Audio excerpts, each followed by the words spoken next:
to Sid Cordle. He's had a holiday, well, a conference holiday in Florida. Any excuse for getting the sun. Yes. Yeah, I've had a bit of sun. So I flew out to Florida on the 15th of January and we flew back it was on the 28th, landed on the 29th, which was last Thursday. So I haven't been back very long. And we were hosted by Rodney Howard Brown in Tampa, Florida. It was quite nice because we were able to fly direct from London Gatwick to Tampa, and that made it much easier. Last time when we went there, we had to go via Chicago, which, given the terrible weather in the United States, I mean, people don't know they've had snowstorms right across America, including quite far south. So Texas, for instance, was had masses of snow. So even South Carolina was getting snow, which is just north of Florida. And Florida itself was very cold. I mean, for part of the time when we were there, because you just think you're just going to go to brilliant sunshine, which is what I was used to, particularly going to Miami. But this time, it was colder than they've ever had it in Florida. So thank goodness we weren't changing in Chicago because Chicago would have been just covered in snow, and a lot of flights were cancelled. I mean, watching the television, and there were literally like 3,000 flights cancelled. So thank goodness we were flying direct to Tampa, which wasn't interrupted. But yeah, we were met at the airport. We were taken to a beautiful hotel near the conference center, which had a nice pool, which I enjoyed sitting by. And we had a couple of days there before the conference started and a couple of days after, which was made it very pleasant. There you go. You're not going to get much sympathy, Sid, talking all these temperatures. It's like here we get very little sympathy. I mean, we've had the worst winter we've ever experienced in nearly 50 years, and it keeps going on. And when you say, oh, I might scratch 15 degrees centigrade or 60 degrees in old money, then people don't show a lot of sympathy for you. But that's not what you're used to. You get what you're used to. And people Yeah. feel sorry for the people in the Arctic Circle or wherever, but they're used to it and they get 24 hours of daylight as compensation. But we love to complain about the weather. It's Britain, isn't it? It's the British thing. Well, yes, but there are things going on which are a matter of concern. I mean, they do know that do have in America, they have planes going up, seeding the clouds, which is supposedly to try and deal with global warming. So they are actually trying to take measures to cool down the climate. And you just think it's utter nonsense. And then I think, oh, maybe we've made it too cold. I mean, I don't know. It's just, to me, it's just, the whole thing is utter nonsense. I mean, spending money on trying to reduce carbon emissions when we know that carbon is actually good for the environment, sending planes up to seed the clouds to try and make the earth cooler. I mean, you just think, just stop it, will you? Because God controls the climate, and what you're doing is counterproductive, frankly. Well, I get chemtrails thrown at me every day of the week. Mm. We're producing, in effect, an extra cloud in the upper atmosphere. I Mm. mean, it is absolute nonsense. Yes. But that's where we are. Do Perhaps you we've got. agree with me? Hallelujah. Well, I'll tell you what, I know where we are on Earth, and it's not a very good place at the moment, in certain parts of it anyway. Mm. The job market is now being flooded by people that are being laid off. And I'm not surprised people are being laid off, Sid. When you've got the Employment's Right bill, it's all right saying, oh, it's changed. Well, it's not changed much. And employers saying, we can't afford to employ you any longer. And if you want to blame anybody, there's Rachel Reeves and her mates that have brought this about. But there's lots of nuances in all this. And I'm referring to part time jobs. which in the hospitality industry is essential. You can't employ in a pub, for example, people the whole day, 8 hours a day, 5 days a week, or whatever. It doesn't work that way. You call in for help in busy times. The evening shift is always there.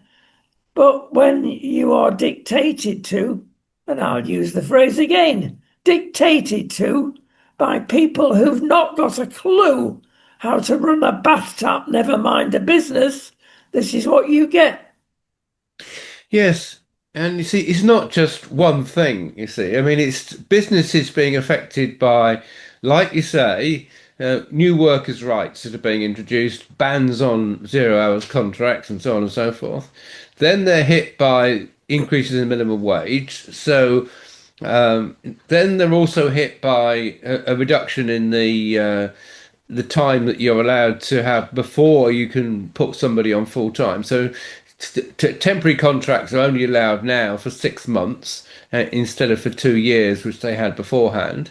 So you've got to make up your mind on a new employee within 6 months, or that they can sue for unfair dismissal. Then you've got added to that the whole massive increase in employers' national insurance, which is raising 25 billion for the Treasury, which is basically an extra 25 billion cost to employers. And you see, when you add this one thing after another, I mean, that's what's really hitting business and leading to, well, either nil growth or the possibility of recession. And you see, the United States is going exactly the opposite way to the way we're going in the UK. So where we've got stagnant growth, they've got 4% growth now coming in. And, you know, it's the highest growth they've had for a long time. Because what the United States is doing is the right things for the economy, reducing burdens and so on and so forth, reducing taxes. And what we're doing in the UK is increasing the burdens on employers and increasing taxes, and you know, and it's all disastrous. And the other thing, by the way, is the United States has also experienced 4% productivity increases. Our productivity is also stagnant. I mean, for the last year, it was minus 0.8%. I mean, they're now saying it's improved a little bit from that, but we're nowhere near the productivity increases that the United States has got of 4%. So you see, what the Labour Party don't realise is they think that the economy, as I've said before, is just like a cake. That, you know, we've got to help the workers, and if you just help the workers, then the workers will be better off. They don't realise that the economy is like a train where the engine is business, and if you damage business, everybody is worse off. Correct. And let's go to reform. Things seem to be stabilising a bit, or are they? They're getting people from the Conservative Party, not so far many from the Labour or other parties. I'm thinking of Nadeem Zahani as an example here. 10 years ago, he was calling Nigel Farage all sorts of things. He seems to have had a Damascus Road experience, and now he thinks he's wonderful. People are saying, oh, it's because he tried to get into the Lords and was not allowed in, therefore he's jumped over to Nigel. One wonders about some of these people that change their mindset. Now, Farage has always said, I'm not going to take anybody, especially the leftists, to save their own seat. I'm going to be careful. Is he careful enough? Well, my major concern, frankly, is the extent to which Muslims are coming into the reform and seeking to gain key positions of power, which is what they tend to do in any party. So we've got Zia Yusuf that's been there for a while. They've now selected a Muslim as the candidate for London Mayor for Reform, and we got Nadeem Zawahiri, who's suddenly come into the Reform Party, which you strongly criticised in the past. Now, you see, this is typical. You see, because Muslims aren't interested in any particular party. All they want to do is to gain power and influence. And so I hear he's come to a point where he can get no more power and influence with the Conservative Party. Like you say, he was turned down for a peerage, which he wanted, and he was basically sacked for what he was doing with expenses by the Conservative Party. So he's now trying to turn to a new party and see whether he can gain power and influence with that party. And I think it's bad news. I think he is very bad news for reform. I don't think the same of Jenrick and Suella Braverman. I think they're people who have got a genuine interest in the issues of immigration. They feel the Conservative Party let them down, and they believe that they can do better with reform. I do think that Robert Jenrick wanted to be the Shadow Chancellor, and I think if Kemi Badenoch had made him the Shadow Chancellor, he would almost certainly still be in the Conservative Party. He wasn't happy with not getting that post, and he's now got that post with Reform. So because Nigel Farage has made him their spokesman on Treasury issues. So I think that's why Jenrick has gone to Reform. And I think he thinks he's got more chance of actually being the Chancellor with Reform than he would with the Conservative Party. So we wait to see. But I do think that Jenrick and Suella Braverman will be assets to Reform. I think one of the issues for Reform was that, okay, well, if you come into power, who's going to be the ministers in your government? Well, I think Jenrick and Braverman have helped to answer that question, frankly. They're people with a lot of ministerial experience that I think are a big asset to would be a big asset to a potential reform government. Yeah, and the famous phrase, watch this space, you've just got to accept where we are. Farage is way ahead still. Bits of it are being eaten into, but we expected that. But what concerns me, Sid, is the tactical voting that we saw in Caerphilly, where Reform nearly got in.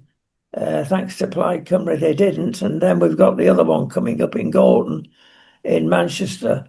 And there is an interesting package, isn't it, when the Greens are getting together with the Muslim vote to get rid of Farage.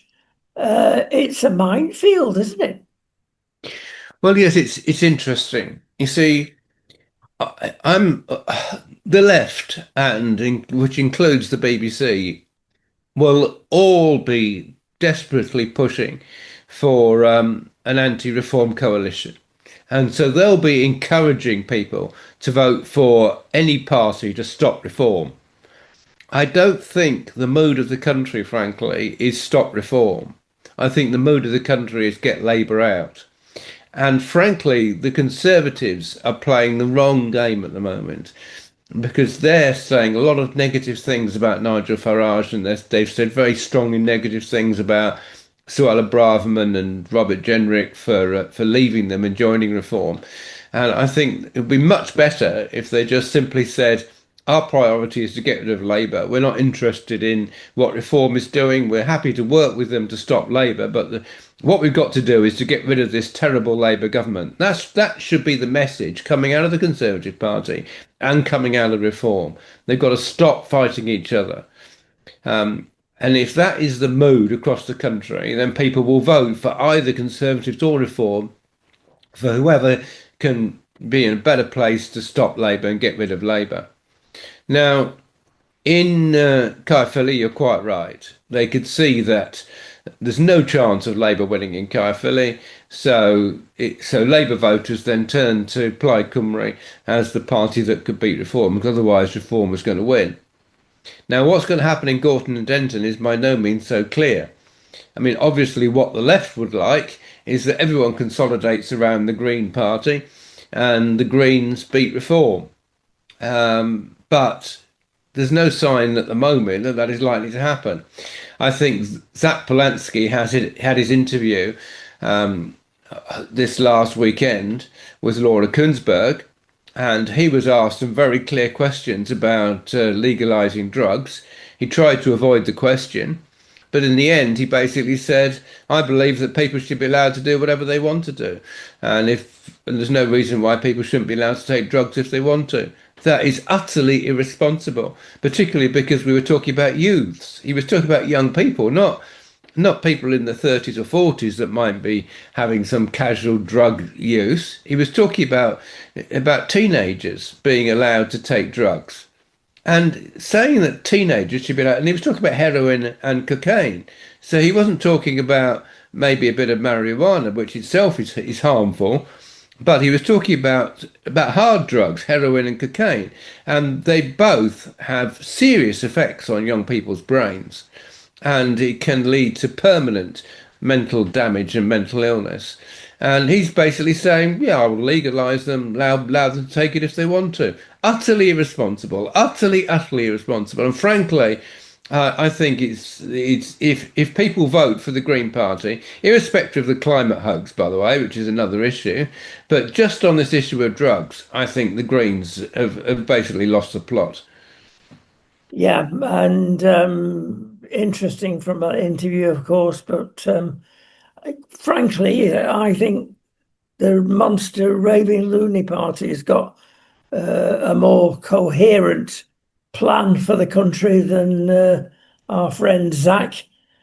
He's an oddball and a dangerous oddball, maybe.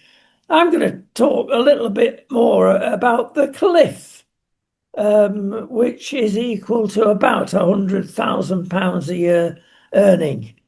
The way the government set up our tax system, don't earn above 100,000. It'll all be taken away from you, pension rights included. And there was a long article, I think it was in the Telegraph. We didn't really feel sorry for this chappie and his wife. He's got two children and he's decided not to have any more because he can't afford it. Well, he's earning £125,000 a year. Wife's earning £100,000 a year, and they've got 100 and odd thousand pounds a year. That's 300 and odd thousand coming in from rents, as an example. So if you can't afford three children on that income, there's something wrong with your budgeting. But he does make a point for people that have got that much wealth, 100,000, and it's not what it was. And you're not a millionaire or anything like it if you get 100,000 in your pay packet. There is honestly said no point in earning any more. Why bother? Well, it's not quite that bad, but it is worse. There are major issues, by the way, with renting property because what they've now done is that if you've got a property that may be bringing in, well, like you say 30,000 a year in rental income, you can have a mortgage on that property which may be costing 15,000 a year. And whereas in the past you could count your mortgage against your rental income, so you then say, okay, I've got net income of 15,000 a year, which I must now pay tax on. What they're now saying is that you can't put the mortgage against your rental income. So you have to pay tax on the entire 30,000. So if you've got rental income of 30,000 and you pay tax on 30,000 and your tax is now 50%, your tax is 15,000, then your mortgage is 15,000. So you're actually making no money at all. So that's an issue, a major issue. I mean, I don't know the situation for the particular person you mentioned, but that could well be the situation. He could well have 300,000 rental income, but actually not be making any money at all.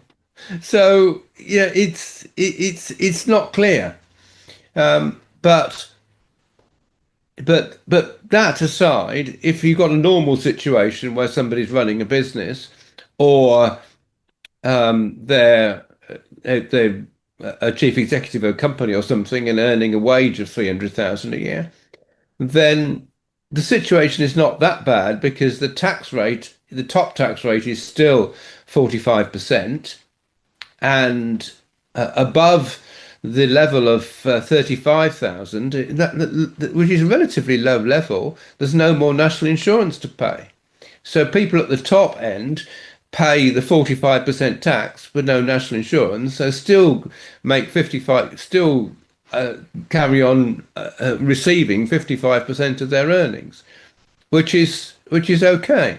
Because if you remember, under the 1970s Labour government, when you had a top rate of tax of 85%, so it was 83%, a top rate of tax of 83%, then you had an investment income surcharge, you could be paying 98% tax on your income.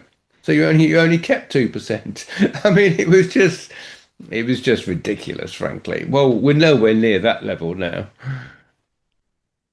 Well, let's move on, but stay in one sense with the same tact, and that is the simplification of the tax system. Now, a lot of people, many of them Christians, look at the Old Testament where you had to pay 10% tax living in um, Israel, as an example, and that was it.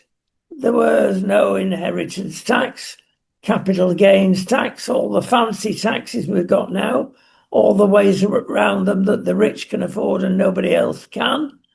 Um, and people are saying, well, look, if you get 10% tax off people as a tithe, maybe, then that probably works out just the same as getting, in obscene circumstances, 98% tax and then claiming this, that, and the other back. Of course, we'd lose all our precious accountants, but is this part of the elite again? Well, you see, I mean, I think you have to accept that, see, the tithe is obviously giving, and you're giving for, you know, for the church, basically. And I think that's it, very, very important. When we pay tax, we're not just giving, we are receiving something back. I mean, we're receiving back education and the health service and so on and so forth. I mean, I make use of the health service quite extensively. And obviously, I've got grandchildren that are making use of the education service, and I know when I'm paying tax, I'm paying into that. Plus, I mean, I don't currently obviously make any use of benefits, but I've got I do have friends that are making use of benefits, and benefits are very, very important as well. Plus, we got the whole issue of defence. I mean, obviously, we want to have to be defended. I don't think we're being defended in the right way because I think we should have a missile shield, but we want defence. And there's other things that we spend money on, including, repairing the roads, emptying bins, so on and so forth. So a lot of what we're paying is not just simply just giving to the government. Obviously, we're getting a lot back in return. So I don't resent paying tax. It's just that taxation has to be fair.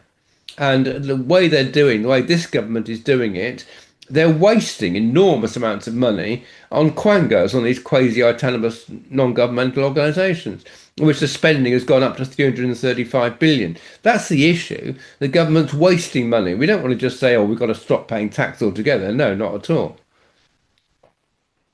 Right, that one's out for the vote.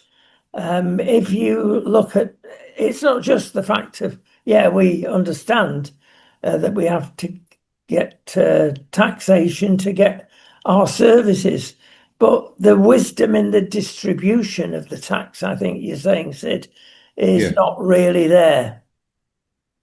Well, it's whether money's being wasted, and enormous amounts of money are being wasted. See, this is what Donald Trump in the US. You see, from my perspective, the way Donald Trump is running the country in the United States, running the economy. I'm just purely talking about the economy now, is a right way to run the economy. He's making steps all the time, cut waste, any money that's being wasted. I mean, just taking the United States out of the World Health Organization is not only the principle, it's also wasted money as far as he's concerned. He's reduced all the spending going to the United Nations because he's basically saying a lot of this money is being wasted. It's not being profitable. The US aid, I mean, he's looked at what US aid is being spent on, and he's basically saying a lot of this is a complete waste of money. So I'm stopping a lot of these programs. And he's looking at money being spent right across the board. He's cutting red tape, left, right, and centre. So where in the UK we're massively increasing money on red tape, which is what quangos are, in the United States he's massively reducing it. And the result of that is that he's getting the deficit down. The deficit basically is the rate of which debt is increasing. Debt is still increasing, but the rate of which it's increasing is coming down substantially. And at the same time, he's cut taxes a lot in the United States, substantially. So, all those things are helping the economy. And the result of that is getting productivity growth, he's getting growth in the economy, which frankly, he shouldn't be getting growth in the economy because there's been 2.5 million immigrants that have left the United States, and he's completely closed the borders for any new immigrants. So you see, the thing is, what Biden actually had 5 million new people coming into the United States illegally.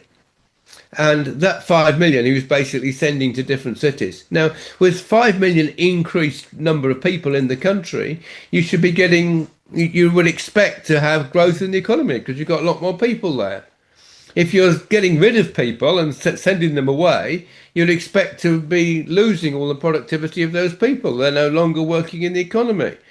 So, but you see, Trump, because he's managing industry correctly, managing the American industry correctly, and getting growth in business and managing the economy better, the fact that there's fewer people, he's still getting growth.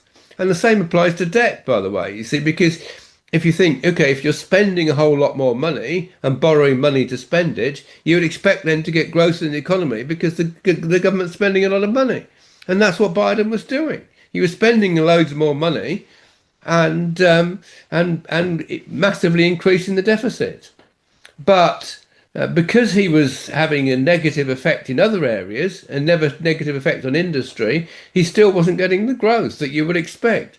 Trump is reducing debt but still getting growth. I mean, this is absolutely the right things for the economy. Well, we've been fed lies, haven't we? First of all, by the Tories. We need these people from strange parts of the world. Otherwise, the NHS would go down the drain. Our industry would go down the drain. We need all these immigrants, and it's been perpetuated by Labour. It's been a lie, and Trump has proved it. Well, yes, but I don't think that's a lie that came from the Conservatives. I think it's a lie that came from the left-wing media, and maybe the Conservatives didn't counter it sufficiently. But absolutely, for the economy, we don't need immigration for the economy. It's just completely untrue. By the way, if we're talking about immigration, one of the things I've become alerted to in this last week is the fact that there was an incident in France where immigrants were stoning police and literally trying to burn some police alive. And it was like, and these people were then coming over to the United Kingdom, having basically been rioting in France against the police. And you think, these people aren't fleeing anything. No. There's been an interesting interview over the weekend and this morning from the lady who's lost her daughter with this maniac with a screwdriver. That is horrific, and the effect that it's had on mum, the family, is appalling. And it's one incident, Sid. There are many, many other incidents, and Starmer should have this at the bottom line of this whole philosophy. You've got a guy here that is completely again stopping immigration. It can be stopped immediately now. Well, yes, it can be. It can be stopped by putting the Royal Navy in the Channel and basically saying no boats will pass. I mean, that's how you do it. And if you said no boats will pass, sorry, this is British waters and we're not allowing any boats from France into British waters, they just simply stop coming. It's just, I mean, it's not rocket science, frankly. I mean, Trump has stopped all immigrants coming into the United States by closing borders. And it's much harder to close the Mexican US border, which is 2,000 miles long, land border, than it is to close a sea border, where, basically saying no one can come here illegally. We're not allowing people to come illegally. There's a legal route which people can apply to come, but they don't. We're not allowing people just to cross over in dinghies.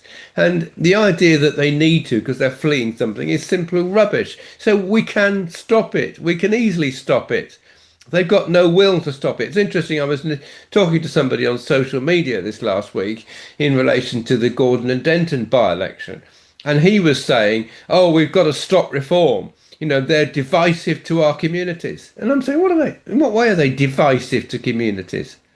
I mean, they're basically saying, oh, that I said, basically what you're saying is that, well, they're opposed to illegal immigration and you're not opposed to illegal immigration. And then I sent him a record of what I've just talked about, what was going on in France. I said, these are the people that you're saying that we should be just welcoming into this country. It's not them that are being divisive, it's you that's being divisive. And the answer to that question from the loony left was, Well, he hasn't replied, as far as I know. But well, this is it, Sid. the important thing is that you make at least make them think, because that's the message that's going round the left wing. Reform are divisive because they're not friendly to all the immigrants that wanted to come over here, so they're being divisive. It's not. It's rubbish. It's utter rubbish. And there are many ways into Great Britain, and if the Navy lets the odd boat slip through, or the lorry driver comes in unaware of what he's carrying, then there's always two or three Scottish islands I could name that you can put them on, and the illegal immigrants can send pictures back of cold, rainy weather rather than 4 and 5 star hotels. Come over, blokes, because you're going to get treated this way. I know that in the future, maybe in 10, 20 years, Sid, when the regime has changed, people will look back at these times and say, what? Were they mad? Well, I think the more I just say, well, they were obviously at that time completely ignorant of what was going on.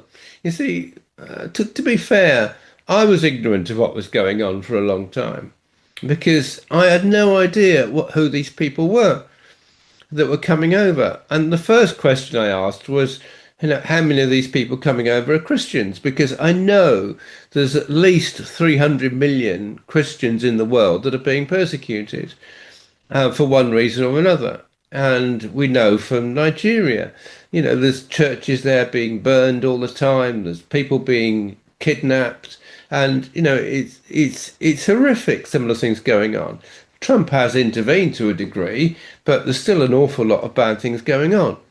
And if it was the case that a lot of these people coming over were Christians who are fleeing persecution, then we would say, yeah, we should be welcoming them because they're people fleeing persecution.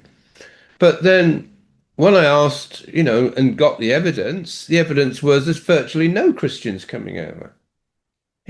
So they're almost entirely Muslims coming over. So it's like, what? So these people are not fleeing persecution. So what's going on? And then you find out that actually what's going on, that this is an Islamic Hajj. So it's literally part of Islamic teaching that you go on a journey in order to then promote your religion. So it's literally an Islamic Hajj in order to make the West more Islamic. So that's what's happening. Now, literally, it's being done intentionally, and they're trying to make America more Islamic by sending Muslims into America via the Mexican border. That's what Trump has stopped. And it's what we should stop and frankly need to stop. And at the moment, they're just being fooled into thinking, oh, these poor, desperate people that need help. They're not poor, desperate people that need help. Well, what's in it for Starmer and the left? What are they getting out of this? Perpetuating their stay in number 10? What they're getting out of it is votes from Muslims. Just as Biden, you see, was like, oh, let them in, give them the vote, and they'll all vote Democrat. We'll send them all to the cities and let them all just go to the cities, let them go to the sanctuary cities and give them the vote, and they'll all vote for us. That's what they get out of it. There we are. I tell you, somebody else that's getting a lot of things out of Great Britain, and that is suppliers of water and other massive industries. There are a number that are owned by foreign companies, foreign investors, foreign entrepreneurs, a lot of them from France. And I see the mess of the water companies that are foreign owned in the southeast of England, particularly delivering bottles of water because the residents in southeast of England have had no water for 5 days again. Have we got no entrepreneurs left in Britain that's got some money to invest? Well, you see, there's an issue with water in that they're threatening to nationalise it all because the majority of people in the Labour Party don't like the idea that water companies are privately owned. And you see, the thing is, if you've got a government that's threatening to nationalise, then business doesn't want to put a lot of money into an industry that the government is saying shortly when we get round to it. So at the moment, we're in a situation where, yeah, there is a massive lack of investment in water. You see, but what happened when it was nationalised, when all the water companies were nationalised, was that water was in the queue then, along with education and the National Health Service and and the car industry and the steel industry and everything else that was nationalised in order to get government investment. And water tended to be at the back of the queue because it wasn't highly popular for the government to be investing a lot of money in the water industry rather than the NHS or education or indeed the car industry. So, you know, it didn't get investment. So the result of that was a lot more burst pipes because the pipes were just getting older and older, a lot more sewage spills, and so on and so forth. So when it was all privatized, suddenly we had a lot of capital investment. And there's been an enormous amount of investment in new water pipes. But there's still a lot more needed. That's the reality of it. And there's still an enormous amount extra needed. But we need a lot of capital investment in our water industry. And the way to do it, frankly, is to take away this threat of nationalisation and allow the private industry to make a profit out of it. Which moves us on to Ed Miliband. He's very popular, almost as popular as Starmer, of course. And he's been given another £2 billion, pocket money, you might say, because he wants more windmills around the coast, even though last year 80% of the power was thrown away because the infrastructure was not there on land. There were loads of, and still are, bottlenecks, the network, the web, if you wish, the actual transporting of electricity around the country, the national grid wasn't up to the job. And instead of putting 2 million billion pounds into the pot, it should be given to increasing the national grid's efficiency. Sid, why don't they do a simple thing like that? Well, I think they've got completely the wrong approach to energy.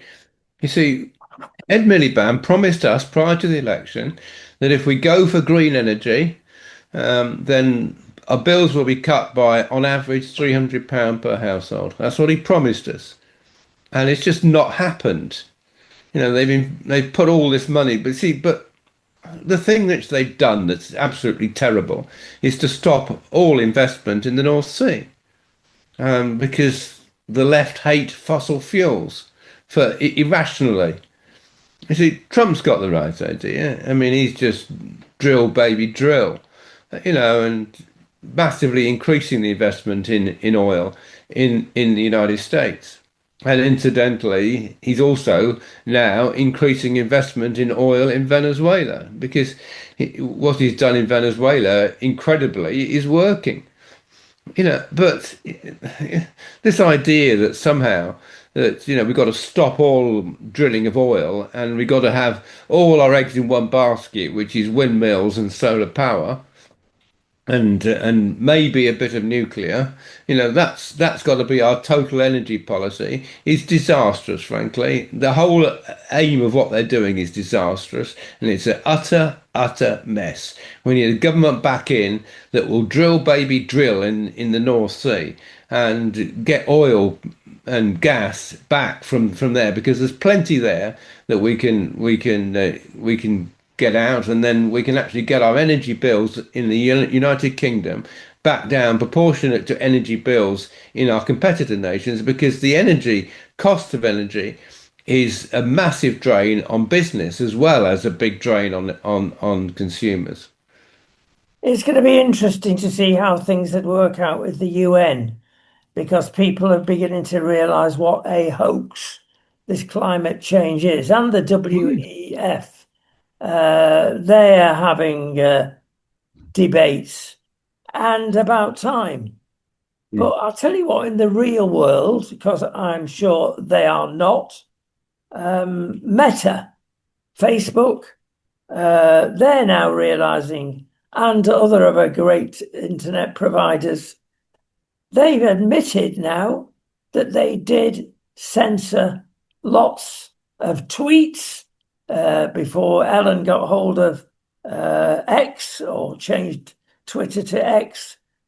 They're actually admitting they were wrong, and they did take postings down in the past if they were, again, this climate change nonsense or exaggeration, if you wish. And even Mark Zuckerberg has joined the band. So there is hope after all, Sid. Yeah, well, it's again, I put it down to Donald Trump, frankly, because you see, it's interesting. He came into power and he basically said, well, climate change started as global cooling. That's what they were talking about originally, in the Earth Day 1970. And then when they found out global cooling wasn't working, they predicted another ice age by the year 2000 in 1970. When that turned out to be false, they then switched in 1988 to global warming. And then when global warming didn't seem to be working because the oceans were cooling, and obviously what's going on now in the United States doesn't feel like global warming at all, they then switched to climate change because of course you can't say, well, the climate's changing. Well, of course the climate's changing. It's just the whole thing is a complete hoax. See, and Donald Trump basically said, "Oh no, I'm not into windmills. Windmills are a disaster. They look terrible. In fact, he doesn't like. In fact, he's got when he goes to Scotland to his Scottish golf course, he looks at all these windmills and said they're a blot on the landscape. And he's not having windmills in America. He's having drilling, as I said before. So all of a sudden, of course, if they got rid of all climate emissions from the UK, it would have less than 1% effect on the climate, on the total worldwide emissions. So, of course, countries like America and China have far more effect on global carbon emissions. The fact that Trump says I'm not interested in the issue of carbon emissions is a complete hoax. Carbon is a benefit to the society, and he also looks at China and says China are exporting windmills right, left, and centre, and making enormous amounts of money out of it, but they're not got any windmills in China at all. So they know that they're exporting something which is just a complete waste of time and money. And what they're doing in China is building more and more coal mines and having coal power stations. It's just like, and coal is actually a pollutant because it's the sulfur from coal that is polluting. So China are polluting. What a waste of time. Exactly. What about a waste of time? Maria Machado. She's the standing presidente of Venezuela, and she goes over to the White House and gives the Donalds a Prezi Peace Prize medal. There you are. That's how much I think you're worth. You're a good chap. That was nice, wasn't it? Or was it naive? No, well, if we're coming to Venezuela, it's very interesting. She's the person who was, they believe, won the election in Venezuela, but because of cheating in the system, she was basically taken from her, and there was a bit of a popular uprising in her support. But she was then forced to flee the country, and the United Nations basically said, "For your effort for democracy, we're giving you the Nobel Peace Prize." And Trump was basically saying, "What's going on? I've actually stopped 7 wars. I've actually stopped the war, stopped fighting in Gaza, and you're giving the Nobel Peace Prize to somebody who's not actually succeeded in bringing peace to Venezuela." But Maria Machado, having had to flee from Maduro, was absolutely thrilled that Trump went in and and took out Maduro and his wife. Now, so what's interesting, what's amazing, is that the Venezuela Parliament in this last week has passed a law to say that private companies are now allowed to invest in the Venezuela law industry, Venezuela oil industry. So under Chavez and Maduro, all oil had to be state owned and could only be state produced. The Venezuela Parliament has now passed a law to say private companies can take over the Venezuela oil industry, which is an incredible success, an incredible achievement of Trump. So he's now saying, "I'm sending all the American oil companies over to Venezuela to see what they can do and invest in Venezuela oil, which will then make money for the Venezuelan people."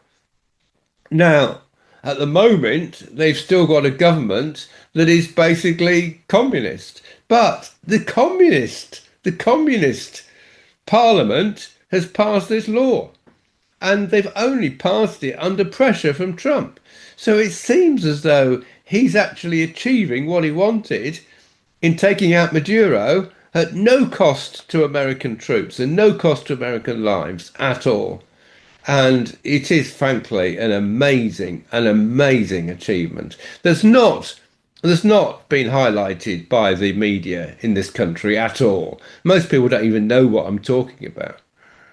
I'll tell you another thing that's not been highlighted by the mainstream media in the country, and that is the probability or possibility of Cuba being deranged or rearranged. Some people would prefer the former than the latter. Cuba is an absolute basket case.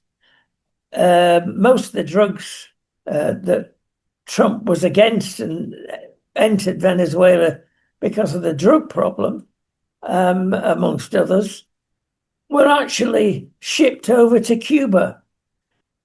We've seen a video recorded and smuggled out of the country of what the average Joe on the street feels like in Cuba. They daren't say anything, Sid. They're frightened to death. You post anything, not that you can most of the time, you're given 10-year jail sentences immediately if you show any resentment against the government. It's appalling. They actually want Trump to step into Cuba. Is there any real possibility? Well, yes, but the first thing that is interesting, you see, it was quite interesting when he actually took out Maduro and his wife. Most of the people the Americans took out were Cuban soldiers who were guarding Maduro, and it was mostly Cubans that were killed in that raid. Um, so you see, the ordinary Venezuelans don't appreciate the fact that Maduro was surrounding himself with Cubans to protect him. So the first thing that Trump's got to do is to make sure that Cuba can no longer affect Venezuela, and he can succeed in bringing change to that country, which seems to be happening. But we need to move from where we are now to having free and fair elections in Venezuela. Now, the next thing that Trump is engaged with is Iran, and he's sending this massive task force to Iran, and it looks as though he's determined to bring regime change to Iran, which is well overdue, frankly, well overdue. And he did say that if the Iranians started killing all the demonstrators, that he would intervene. They have killed apparently about 50,000 demonstrators, and he's now determined to intervene. And by the way, I find it absolutely incredible that the left have engaged and are still engaging like crazy, in attacking Israel for defending themselves in Gaza, but completely silent on the Islamic regime in Iran killing 50,000 demonstrators in the streets, unarmed demonstrators. And I've even seen an email which is trying to say we should oppose the World Cup taking place in America in the summer because of what Trump has done in Venezuela and as the way he's threatened and the way he's threatened Greenland. Really? So we're not concerned then about Iran taking part in the World Cup. We're not saying we should boycott Iran and stop them taking part in the World Cup because they kill 50,000 demonstrators. We should attack America for taking Maduro and his wife out of Venezuela and for saying that he wants to have places in Greenland where which is essential for American defense. We should attack him for that when he's not actually killed anyone. Well, sorry, he did kill some soldiers in Venezuela, but but there's no ongoing war taking place. You know, he hasn't, Trump hasn't killed any demonstrators. I mean, it just shows the whole ethics of the left are completely skewed and a complete nonsense, frankly. And it Anyway, shows that the media are equally as culpable for shoring up the argument. well, yes, but sorry, but you did ask me about Cuba. So my answer basically is that he's got to sort out Venezuela, he's got to sort out Iran, and then when he's sorted out Venezuela and Iran, he'll probably turn his attention to Cuba. But he can't turn his attention to Cuba while those issues are still unresolved. Too many war fronts at the moment, isn't there? Yeah. Which leads us lastly onto our soccer bit. Well, there you go, Sid. While you've been away, lots of people are having a real go, and they're not just friends of mine about VAR. It is an absolute nonsense, and regularly around the country, the fans are now booing. When you're stopping play 7, 9 minutes to see an event that, well, was nearly a minute before the actual penalty claim in the opposite penalty area to see if you can get out of blowing up for a penalty. It's crackers. And I'll tell you what highlighted this. It was the FA Cup. Was it the third round? Anyway, in the early rounds, of course, VAR is not allowed. And the commentators were mentioning that, oh, golly, this particular match, there's no VAR. Thank goodness for that. And it's been a pleasure commentating on a flowing game rather than waiting for nonsensical decisions. Point taken, Sid. Well, I'm afraid for the last 2 weeks while I've been in America, I've not been watching any football, so I'm not up to date on anything that's happened in that regard. But in general, I think VAR has helped to get rid of a lot of errors from referees, and personally, I think it's a good thing. Well, it needs speeding up. You're quite right in terms of time, because it shouldn't be 5 minutes while they examine all the frames. It's like they need to make the decisions much quicker. But I think over time they probably will. I was hoping you might talk to me about the cricket because you've been very opposed to to England doing things quickly, but at the moment they've done brilliantly in Sri Lanka, haven't they? Winning the 50 over series there, winning the 20 over series, and now we're going to have the 20 over World Cup starting.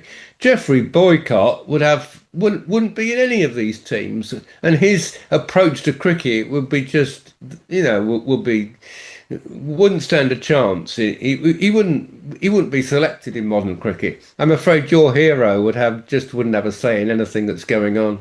Dear old Jeffrey. Well, look, we're talking about baseball, Sid. Baseball's all right for the short game.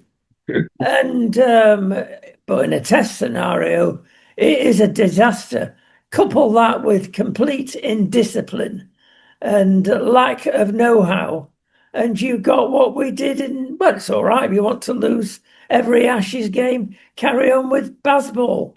But as Jeffrey said, grow your whole brain, not half your brain. But it's the sort of cricket that people like watching, though. People love watching this cricket. I mean, Brook yesterday was what he hit. He had 12 balls and got 36 runs. Hit four sixes and three fours in a space of 12 balls. And it's just like, wow. Is this the Harry that was caught outside the nightclub telling lies? Well, he said that he tried to protect some of his colleagues that were there with him, but as captain, he's got to be very careful, and hopefully that incident can be sorted out. But Brooke is proving in the short game to be a very exciting player to watch, and people love to see this sort of cricket. They don't want to see somebody just pushing outside the off stump, no run, pushed outside the off stump, no run. And for a whole day's cricket, somebody's got in and managed to score 100 runs in a day and keep their wicket intact. I mean, that's not the cricket that people want to watch anymore. You've got no heart and soul. I've decided in cricket, you might have got a bit left for the soccer game, Sid. But I've got to put in before we go the fact that they're thinking of banning dear old Lineker from the Oh. World Cup because he's not wanted over in America. I think that's very charming and helpful of them, actually. Well, the thing is, you see, it's one thing to have, a left-wing opinion, which is okay. It's something else to be supporting Hamas and promoting violence and this sort of stuff, which Lineker has been. His comments have gone beyond the pale, frankly, and I love Lineker as a footballer. I think he was a brilliant footballer, and I love watching him. And and he's a good commentator as well, frankly. But his political opinions are just completely unacceptable. And if he can't keep quiet about his politics, then he shouldn't be allowed to commentate on football. That's the truth of it, I'm afraid. We'll talk about our famous F1 driver one day in connection with that. It seems to turn their heads. Hope you're listening, Mr. Hamilton. And we hope there's another world championship waiting for you. But people that saying he changed completely when he went over to the dark side. Go on, a quick comment. Well, I'm afraid Lewis Hamilton, I think, is not the driver now that he was. So I don't think he's going to last much longer in Ferrari. He's got a contract for another season. If he doesn't produce this season in Ferrari, he'll be out. But he's still historically been a brilliant driver. But again, yes, he needs to keep quiet about his political opinions unless he can talk sense. Well, there we are. We've got to end at that stage of the game. Sid, of course, he talks eminent sense with politics, so we've got to let him have some free rein with sport. Thanks, Sid. We'll see you next week. Thanks.